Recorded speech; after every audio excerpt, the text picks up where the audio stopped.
Saudara, memang masih jauh untuk membahas Pilpres 2029. Namun, kans Prabowo untuk maju kembali di Pilpres 2029 masih cukup besar. Sementara pada peringatan Hari Buruh kemarin, Presiden Prabowo seakan tebar janji demi meningkatkan kesejahteraan buruh. Nah, akankah kekuatan dan dukungan buruh menjadi modal besar ia untuk kembali maju di Pilpres mendatang?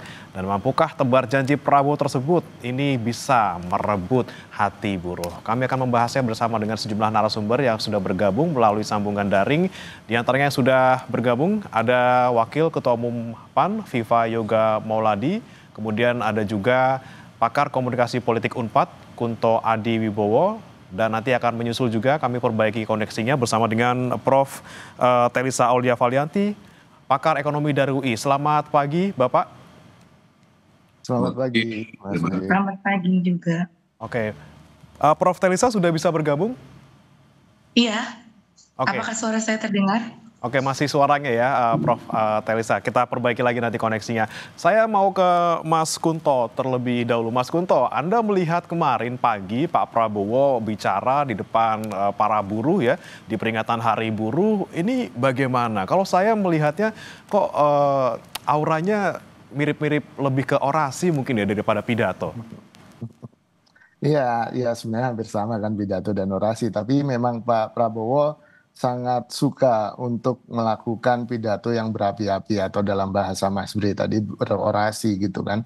Dan ini terlihat bagaimana Pak Prabowo seperti mengobral janji, menjanjikan banyak hal kepada buruh karena mungkin suasananya mendukung, karena mungkin Pak Prabowo-nya juga sudah terlanjur berapi-api gitu. Tapi paling tidak kalau kita cek lagi bagaimana sih hubungan Pak Prabowo dengan buruh ini gitu kan.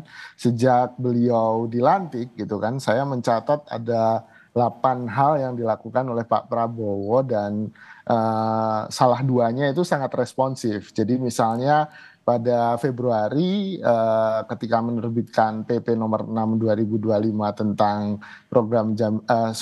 Januari dulu tentang kenaikan usia pensiun yang kemudian direspon oleh banyak asosiasi dan serikat buruh yang bilang bahwa dengan kenaikan usia pensiun itu punya dua sisi mata uang. Yang jeleknya adalah kalau di PHK sebelum pensiun itu waktu tunggunya lama untuk mencairkan jaminan kesejahteraan. Lalu kemudian 1 bulan kemudian terbit PP nomor 6 tentang penyelenggaraan program jaminan kehilangan pekerjaan, di mana korban PHK tetap dapat 60% dari jaminan itu. Dan menurut saya ini kan sesuatu yang responsif ya Mas. Lalu kemudian ada THR, lalu kemudian itu bulan Maret, lalu bulan Mei membentuk dewan, lalu kemudian yang kita dengarkan kemarin. Jadi menurut saya kita harus lihat apakah memang kita buktikan aja janji yang banyak bulan Mei ini apakah benar responsif seperti bulan Januari Februari kemarin gitu kan. Dan saya sih berdoa mudah-mudahan memang responsif. Dan kalau dihubungkan dengan politik kan yang dipegang oleh buruh, apalagi nanti pemilu masih jauh, ya perwujudan dari janji-janji itu yang kemudian akan dikejar gitu Mas. Oke, tapi kalau kita tidak kaitkan ke pemilu sepertinya agak susah nih Mas Kunto, karena kemarin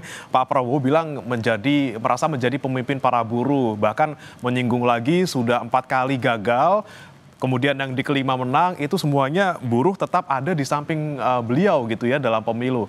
Apakah ini juga bisa menjadi jalan Prabowo untuk menggait dukungan lagi untuk nanti ikut yang ke-6 kalinya di 2029 seperti itu? Ya tentu kalau Pak Prabowo menghitung konstituen kan jumlah buruh memang sangat besar ya Mas di Indonesia ya. Saya nggak tahu angka pastinya tapi pasti di atas 140-an juta gitu. Yang itu hampir ya 50%-an, 40-50%-an pemilih. Dan itu kan jelas konstituen yang sangat besar. Cuma kan ya dengan buruh ini kan juga tersegmentasi ya, terfragmentasi secara politik. Apalagi kemarin kan Partai Buruh juga mendukung Pak Prabowo, menjadi satu barisan di partai pendukung Pak Prabowo. Dan saya melihat cara Pak Prabowo mendekati buruh ini sangat unik belum ada di presiden-presiden sebelumnya gitu kan, dan kita lihat saja apakah memang janji-janji ini bisa terkristalisasi menjadi dukungan nanti ketika kontestasi politik 2029 gitu. Oke, baik. Saya ke Mas Yoga. Mas Yoga, kalau dari PAN bagaimana menanggapi soal janji-janjinya Pak Prabowo kemarin? Kalau dikaitkan dengan Pilpres 2029 masih sangat jauh dan tidak relevan. Dan ini bukan obral janji atau tebar pesona. Ini adalah realisasi dari asta-cita Presiden untuk perlindungan hak asasi manusia, melindungi buruh dan pekerja, meningkatkan kesejahteraan, mengembangkan proses industrialisasi dan hilirisasi, dan dalam rangka untuk meningkatkan pertumbuhan ekonomi. Seluruh sikap, pekerjaan, program dari Presiden Prabowo ini adalah dalam rangka untuk menunaikan asta-cita Presiden, yang itu adalah bagian dari janji politik pada saat Pilpres. Tapi kalau kemudian dikaitkan dengan Pilpres 2029 ya boleh saja, tetapi kan Belanda masih jauh Mas gitu. Karena dinamika masyarakat itu begitu tinggi dan proses-proses politik di dalamnya itu juga menjadi cerminan bahwa masih tidak relevan kalau mengkaitkan dengan Pilpres 2029. Ini adalah bagian dari komitmen Bapak Presiden untuk menunaikan asta-cita dalam rangka apa? Untuk meningkatkan kesejahteraan, eksistensi, dan perjuangan buruh sesuai dengan yang dicita-citakan. Karena komitmen dari Bapak Presiden itu adalah ingin mensejahterakan seluruh rakyat Indonesia, menghilangkan kemiskinan ekstrim, dan seluruh elemen masyarakat termasuk buruh itu juga harus sejahtera. Nah, dengan konteks seperti inilah pidato Presiden kemarin itu kami setujui dalam rangka untuk membentuk Dewan Kesejahteraan Buruh Nasional, Satgas PHK. Ini adalah merupakan komitmen pemerintah di dalam menyelesaikan sebuah permasalahan yang sampai hari ini masih belum tuntas dan sampai ke depan pun juga masih terjadi dinamika antara kaum pekerja dengan pihak perusahaan. Jadi memang proses seperti ini yang menjadi bagian penting dalam proses perjuangan dari Bapak Presiden di dalam merealisasikan asta-cita Presiden. Ya Mas Yoga, memang kan Anda bilang masih sangat jauh ngomongin soal Pilpres, kita kaitkan dengan omongan Pak Prabowo kemarin. Cuman dari PAN sendiri kan sudah lebih dulu nih deklarasi untuk mendukung Pak Prabowo di 2029. Nah, apakah dengan misalnya Pak Prabowo kemarin di depan para buruh gitu ya menjanjikan perbaikan untuk nasib mereka seperti itu, apakah juga jadi dukungan positif juga untuk PAN nantinya di tahun 2029? PAN mendeklarasikan Pak Prabowo untuk calon presiden 2029 itu dalam rangka untuk mewujudkan stabilisasi politik. Biarlah proses-proses politik yang bersifat elektoral bagi Partai Amanat Nasional diselesaikan sedari awal dalam rangka apa? Seluruh anggota kabinet PAN yang ada di Kabinet Merah Putih itu fokus untuk meningkatkan kinerja, membantu Bapak Presiden dalam rangka merealisasikan janji untuk melayani masyarakat dan bisa berkontribusi terhadap kemajuan masyarakat, bangsa, dan negara. Itu adalah menjadi kebijakan internal PAN yang pada saat ini sudah menjadi bagian dari komitmen PAN untuk 5 tahun ke depan. Jadi sudah selesai soal itu. Sekarang kita fokus untuk bekerja, meningkatkan kinerja, membantu rakyat, TNI rakyat. Gitu Mas. Baik. Saya ke Prof. Telisa. Prof. Telisa, kalau misalnya Anda melihat kemarin gitu ya, ada beberapa janji yang disebutkan oleh Pak Prabowo, misalnya penghapusan outsourcing, kemudian ada juga yang mungkin agak di luar konteks gitu ya, untuk menggratiskan pendidikan seperti itu. Nah, di tengah kondisi kita yang lagi seperti ini, Prof. Telisa, apakah pidato dari Pak Prabowo kemarin bisa direalisasikan seperti itu? Iya, saya pertama mungkin mengapresiasi ya, kehadiran beliau di acara buruh kan disebutkan dalam sejarah itu pertama ya. Mudah-mudahan ini bukan hanya simbol tapi memang tadi bisa dikristalisasi dan diwujudkan. Karena buruh ini kalau saya memandang, karena saya sebagai pengamat ekonomi, buruh adalah salah satu komponen masyarakat yang berada di kelas menengah. Mereka adalah penopang ekonomi bagi perekonomian kita. Jadi apabila Presiden menjanjikan untuk meningkatkan kesejahteraan para buruh atau menciptakan lingkungan yang kondusif untuk buruh, harapannya itu bisa membantu pendapatan kelas menengah dan pendapatan rata-rata income per kapita kita. Jadi itu sangat sesuai dengan cita-cita Indonesia Emas 2045 bahwa kita ingin meningkatkan pendapatan rata-rata. Nah, buruh ini adalah salah satu yang perlu kita perhatikan karena memang berada di kelas menengah tadi yang menjadi penopang konsumsi kita ya, menjadi penopang pertumbuhan ekonomi. Jadi apakah itu bisa direalisasikan atau tidak? Sebetulnya bagaimana kita mengelola keuangan negara kita dengan baik, terutama tadi dari sisi APBN. Nah, tapi dukungan kepada buruh sebetulnya bukan hanya dari APBN, tapi dari regulasi. Nah, jadi harapannya nanti regulasi-regulasi ke depan itu memang betul-betul lebih memperhatikan lagi. Jadi gini, Presiden itu kan harus di tengah-tengah ya, bukan hanya kepentingan buruh, tapi ada kepentingan pengusaha, ada kepentingan investor. Nah, bagaimana nanti lebih proporsional lagi kepada kepentingan. Tadi contoh bicara outsourcing. Nah, kemarin di UCK kemarin banyak yang mengkritisi bahwa itu lebih banyak pro kepada pengusaha. Karena outsourcing ini kan memang lebih banyak merugikan buruh begitu. Karena di undang-undang sebelumnya itu kan ada batas tidak terus-terus bisa di-outsource, nanti harus diangkat pegawai tetap. Nah, itu kemudian ini akan dihapus. Nah, nanti kita akan lihat sih, maksudnya harus dikaji lagi secara akademik mana yang optimal, tapi tadi tetap mengedepankan bukan hanya salah satu pihak kepentingan. Karena kita sebagai satu bangsa bersama, nggak bisa hanya salah satu pihak saja. Ada buruh, ada pengusaha, ada policy maker, dan kemudian tadi ada investor juga. Jadi semua supaya kita cari win-win solutionnya. Jadi harapannya itu sih. Jadi kebijakannya nanti bisa lebih adil. Kalau saya seperti itu sih, adil terhadap semua pihak. Jadi nanti kalaupun UCK akan direvisi untuk lebih memperhatikan kepentingan buruh, harapannya juga bisa melibatkan para buruh di dalam merumuskan pasal-pasalnya nanti supaya tadi tidak berat, misalkan kayak kemarin ada pandangan UCK lebih berat ke kepentingan pengusaha seperti itu. Jadi kita temukan semua kepentingan stakeholder supaya nanti undang-undang kita itu lebih bisa memberikan ruang bagi pengembangan dan kesejahteraan buruh, tapi juga tetap menjaga iklim usaha untuk pengusaha dan investor juga. Jadi harus cari tengah-tengahnya sih. Nah, itu mungkin challenge-nya di situ. Ya, tapi memang Prof ya, kita harus menimbang-nimbang antara dua kepentingan seperti itu ya. Tapi sebelum pembahasan ke sana gitu ya, kan Pak Prabowo sudah berjanji akan mempertemukan 150 pengusaha dan juga bos buruh gitu ya, untuk duduk bareng untuk merumuskan ini. Tapi sebelum itu terjadi, Prof Telisa, ini kan kita melihat sudah ada pergerakan dalam tanda kutip dari pemerintah untuk mensejahterakan buruh, untuk kepentingan buruh. Nah, ketika ada narasi yang istilahnya lebih positif ke buruh untuk saat ini gitu ya, apakah ini juga akan nanti mempengaruhi iklim investasi sementara ini sebelum nantinya mereka akan membahasnya di satu meja seperti itu? Iya, jadi ini memang perlu dikomunikasikan kebijakan ya. Jadi kok ini juga masalah komunikasi kebijakan. Jadi kan ini kan tentu akan dipandang oleh publik, media juga menyoroti ya. Jadi artinya kita berharap komunikasi kebijakannya oke.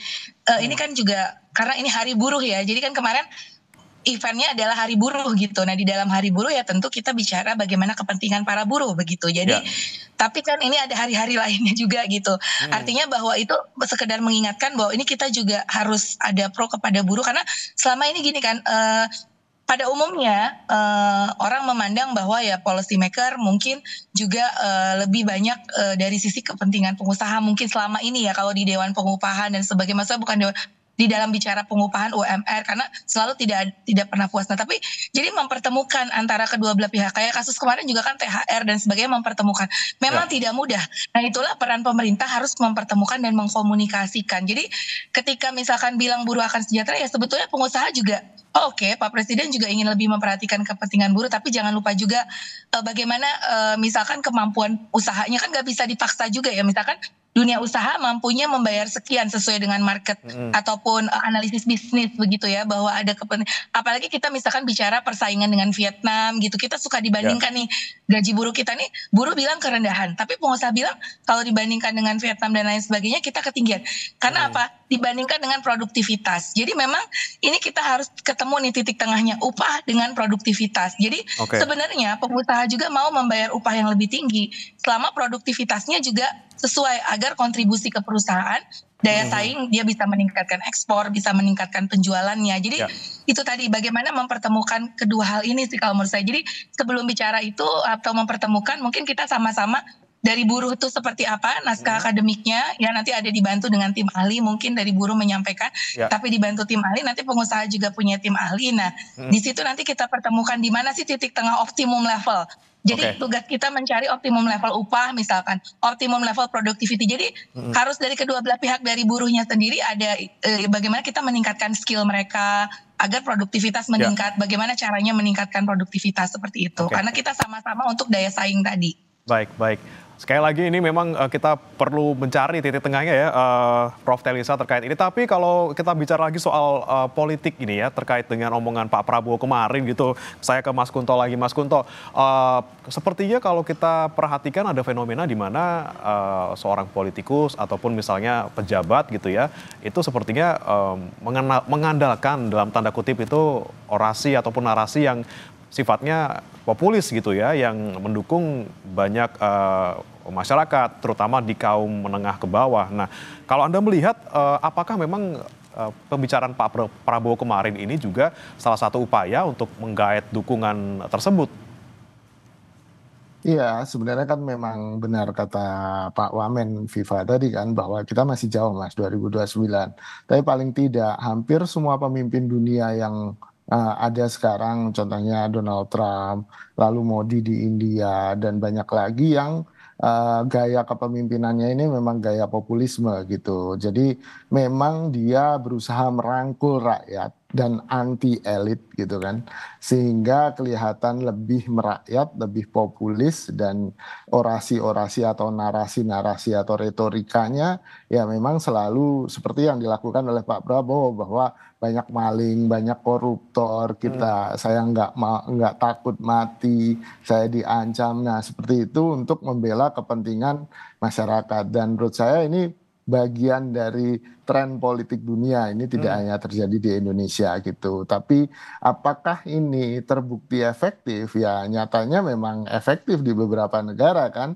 Tapi jangan sampai isunya lari ke rasis, ke etnisitas. Ini yang kita berusaha hindari. Dalam koridor itu Pak Prabowo masih oke. Dalam artian ya populismenya populisme yang terkait dengan kelas pekerja, dan ini kan sesuatu yang sebenarnya perlu diapresiasi. Yang kedua, kalau menurut saya Pak Prabowo juga punya PR. Kemarin kan sebelum peringatan Hari Buruh ini kan, kalau isunya adalah kemiskinan, kita dapat data dari Bank Dunia, ternyata angka kemiskinan kita 60%-an kan gitu. Sementara dari BPS bulan September ya 2024 kemarin kan angkanya sekitar 8,57%. Nah ini kan ada gap yang kemudian perlu jadi PR dari pemerintahannya Pak Prabowo. Jadi sebenarnya orang miskinnya seberapa banyak, lalu kemudian caranya gimana mengentaskan kemiskinan. Saya tahu Pak Prabowo punya 11 program, salah satunya transmigrasi, dan tapi kemudian kan kita ingin lihat penerjemahan yang real. Kita ingin lihat di lapangannya akhirnya gimana. Benarkah dengan 11 program itu bisa mengurangi angka kemiskinan tanpa kemudian mengotak-ngatik angka kemiskinan, threshold uang kemiskinannya gitu. Jadi kan ini yang jadi problem besar bagi bangsa ini. Oke, selain pembicaraan Pak Prabowo kemarin yang memang di depan khalayak ramai, kita juga sorot juga terkait dengan kemarin ini sepertinya berbeda dengan era sebelumnya, di mana biasanya tuh murni aksi, tapi kemarin seperti dalam tanda kutip perayaan. Nanti kita tanyakan ke 3 narasumber kita di Sapa Indonesia Pagi. Saudara, tetaplah bersama kami.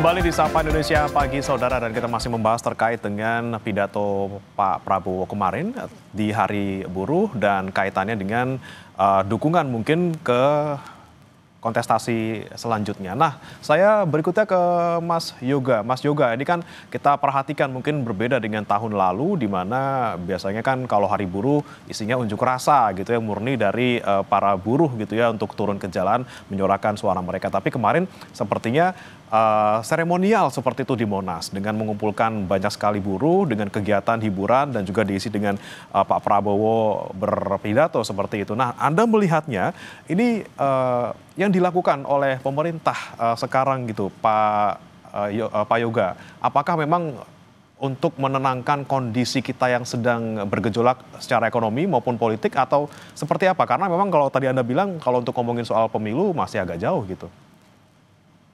Yang dilakukan oleh Bapak Presiden Prabowo itu adalah jalan tengah untuk mengakomodasi kepentingan kaum buruh dengan kepentingan kaum investor atau pengusaha. Tidak menggunakan teori Marxis yang selalu kontradiktif antara kaum proletar dengan kaum borjuis, bukan seperti itu. Tapi karena ini adalah negara Pancasila, maka Pak Prabowo mengambil jalan tengah, yaitu mengakomodasi seluruh kepentingan dari kaum buruh yang akan dipertemukan dengan para pengusaha, karena ini antara pekerja dengan pengusaha adalah satu mata uang dengan dua sisi yang tidak bisa dipisahkan. Dalam rangka untuk pertumbuhan ekonomi perlu adanya proses industrialisasi, yang itu juga membutuhkan pekerja. Tetapi pekerja itu hak-haknya harus dilindungi, mulai dari pesangon, kalau kemudian di PHK, kemudian hak kesehatan, hak penghidupan yang layak, untuk upah yang ya secara kemanusiaan juga bisa menjadi bagian penting agar mereka bisa hidup layak.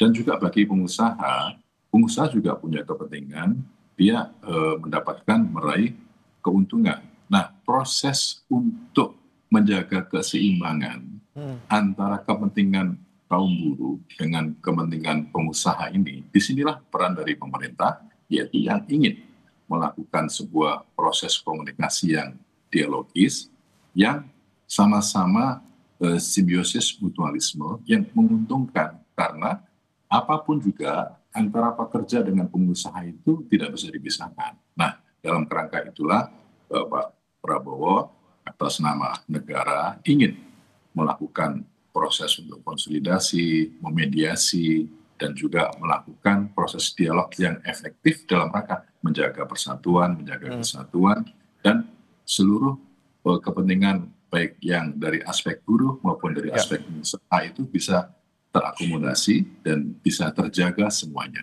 Tentunya yang kegiatan kemarin di Monas juga salah satu upaya juga untuk menarik ataupun menampung aspirasi dari para buruh tentunya ya, Mas Yoga. Saya ke Mas Kunto. Mas Kunto, kalau kita perhatikan kemarin memang tidak hanya di Monas saja peringatannya gitu ya, yang seremonial, tapi juga ternyata ada aksi lain di DPR gitu ya. Ini beberapa pihak bilang bahwa oke, kami tidak mau ikut ke Monas karena di sana kami tidak bisa bersuara gitu ya. Justru ketika kami beraksi di DPR, ini kami ingin mengkritik selama ini apa yang dilakukan oleh Pak Prabowo yang masih dalam tanda kutip ini dinilai oleh mereka itu tidak terlalu berpihak kepada kaum buruh. Anda melihatnya fenomena kemarin seperti apa nih, Mas? Ya, saya pikir itu wajar ya Mas ya, karena di buruh kan juga ada banyak serikat buruh, ada serikat, misalnya saya ada di serikat pekerja kampus sebagai dosen, kan saya juga buruh Mas, juga digaji oleh orang gitu kan. Dan di sini teman-teman kemarin, teman-teman dosen, serikat pekerja kampus melakukan demonstrasinya di depan DPR, mereka memang tidak ikut ke Monas gitu. Ini kan bagian dari refleksi kita bahwa misalnya di dosen ada isu tukin yang tak kunjung selesai gitu kan. Ini kan juga bagian dari peningkatan kesejahteraan buruh yang namanya dosen tadi gitu. Dan menurut saya ada banyak kepentingan buruh dan itu tidak bisa ditampung dalam satu bejana besar di Monas, dan pasti akan ada banyak kepentingan-kepentingan buruh lain yang juga ingin didengarkan. Dan di sini kan menurut saya ini dinamika demokrasi yang sangat yang perlu dipupuk dan perlu dipelihara gitu. Jangan sampai semuanya tersentralisasi di Monas kan gitu. Ini jadi nggak lucu. Dan menurut saya ini juga jadi catatan penting bahwa di samping keberhasilan dan tadi catatan positif pemerintahan Pak Prabowo dalam menangani isu buruh dan kemiskinan, ternyata juga masih banyak PR, isu-isu yang belum tersentuh oleh pemerintahan Pak Prabowo ini gitu kan. Dan teman-teman yang ikut demonstrasi di depan DPR berusaha menyuarakan itu.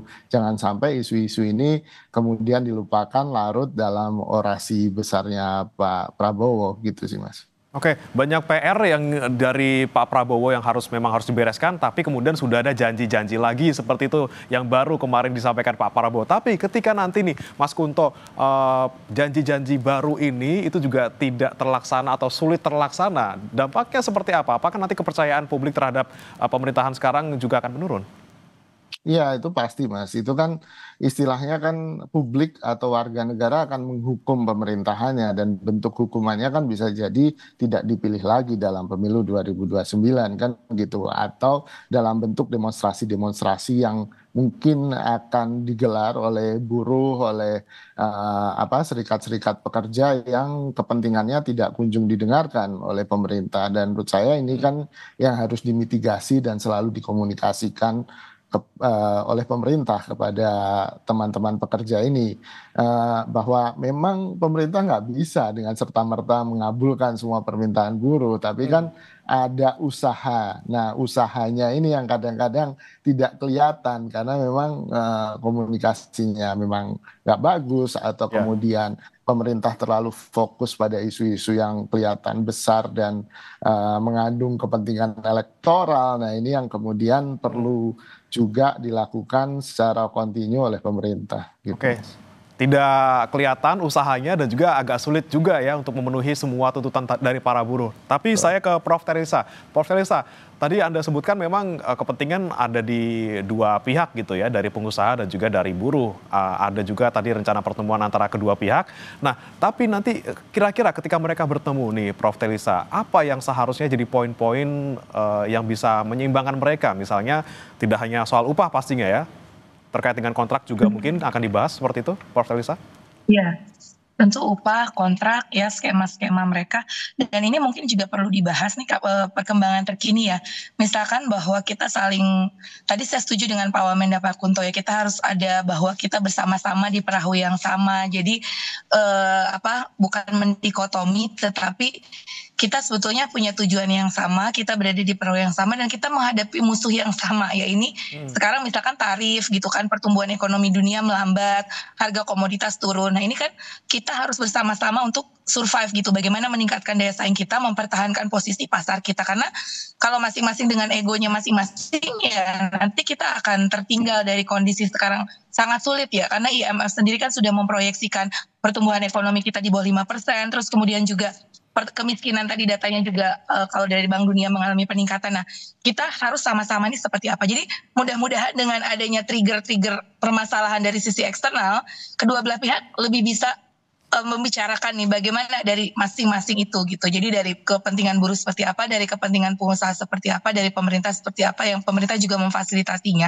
dengan kondisi APBN kita sekarang seperti apa. Jadi kan pasti ujung-ujungnya juga harapannya ada dukungan APBN ya, juga dukungan regulasi misalkan seperti itu. Jadi selain upah, kemudian juga masalah kontrak, kemudian tadi decent work ya. Jadi bagaimana pekerjaan dan penghidupan yang layak sesuai dengan amanah undang-undang. Jadi pengusaha dan jangan lupa juga mungkin dari sisi pengusaha ya, buruh-buruh kita tuh seperti saya sampaikan kebanyakan di kelas menengah, di mana kelas menengah ini adalah juga penopang konsumsi, demand. Jadi demand terhadap produk-produk yang dihasilkan oleh dunia usaha itu juga konsumennya adalah para buruh itu. Jadi kalau misalkan para buruh itu pendapatannya melemah, kemudian mereka tidak sejahtera, ujung-ujungnya demand akan lemah. Dari indeks penjualan retail kita yang melemah, indeks keyakinan konsumen yang ada tren pelemahan, nah itu kan merugikan juga untuk pengusaha. Nah di situ, jadi timbal baliknya itu supaya tadi kalau buruhnya nggak sejahtera, siapa yang akan meningkatkan permintaan untuk produk-produk dunia usaha seperti itu. Jadi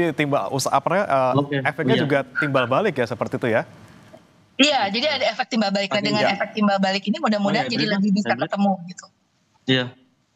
Baik, baik. Saya ke Mas Yoga lagi. Mas Yoga, ini beban pemerintah makin berat nih ya dengan kemarin Pak Prabowo bilang beberapa poin, apalagi membentuk Satgas baru, kemudian ada Dewan Kesejahteraan Buruh Nasional. Ini kemudian bagaimana nih pemerintah ke depannya, semakin banyak beban, semakin banyak fokus yang harus dikerjakan, bagaimana nih Mas Yoga?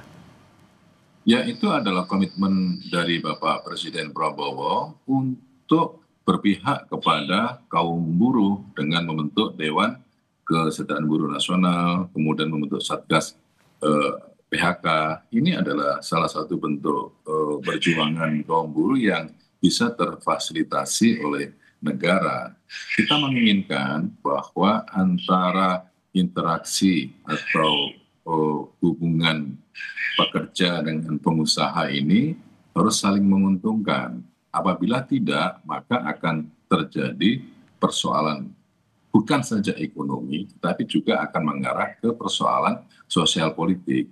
Saya setuju dengan Prof. Elisa tadi, kita harus kompak, menjaga persatuan, menjaga dinamika antara kaum buruh dengan pengusaha, karena proses untuk perjuangan dalam dunia global ini sebuah tantangan yang sangat besar, sangat berat, dan dibutuhkan kekuatan dari dalam negeri yang harus bersatu padu untuk menjaga agar proses-proses ekonomi, proses sosial, proses politik ini bisa harmonis, ya, bisa selaras, dan bisa menjadi trickle down effect dalam rangka untuk pertumbuhan ekonomi. Kalau kemudian ekonomi tumbuh kan secara otomatis terbukanya lapangan pekerjaan, pendapatan masyarakat naik, bisa sejahtera, dan ini menjadi bagian penting dalam proses untuk memperjuangkan hak-hak buruh yang terhindar dari eksploitasi, dari ketidakadilan, dari kesemena-menaan, dan itu harus menjadi kerangka dasar dari pemerintah agar bisa diperjuangkan dan kemudian diamanatkan dalam proses politik menjadi kepentingan dari Dewan Kesejahteraan Buruh Nasional. Baik, baik, Mas Yoga, kami tangkap poinnya. Kemudian terakhir sebelum kita tutup, saya mau ke Mas Kunto dan juga Prof. Telisa, singkat saja terkait dengan pembentukan Satgas dan juga Dewan Kesejahteraan Buruh Nasional. Apa saran Anda ataupun usulan Anda agar kedua Satgas ini bisa berjalan dengan efektif dan lagi-lagi tidak membebani anggaran negara, karena lagi-lagi ini ada badan baru yang dibentuk seperti itu. Saya ke Mas Kunto terlebih dahulu. Mas Kunto, silakan. Ya, menurut saya yang penting adalah ada saluran untuk partisipasi yang bermakna dari buruh gitu Mas, di dalam dewan ini. Jadi jangan sampai ini sebagai alat legitimasi saja untuk membuat aturan atau untuk membuat regulasi yang justru merugikan buruh. Jadi syaratnya itu aja sih sebenarnya. Kalau partisipasi yang bermakna itu bisa terjadi di dewan ini, maka saya yakin tadi impian dan cita-cita bahwa ini akan sejahtera bersama tidak sulit untuk dijangkau gitu sih Mas. Oke, baik, silakan Prof. Telisa, pandangan Anda. Iya, saya setuju bahwa ini supaya efektif ya. Artinya kan kita membentuk Satgas ini supaya berbeda dari KL yang ada. Mungkin KL yang ada kan sometimes terganggu oleh birokrasi-birokrasi. Nah, dengan Satgas ini harapannya bisa lebih cepat dan lebih implementatif. Jadi kayak belusukannya gitu loh, bahwa apa sih problemsnya.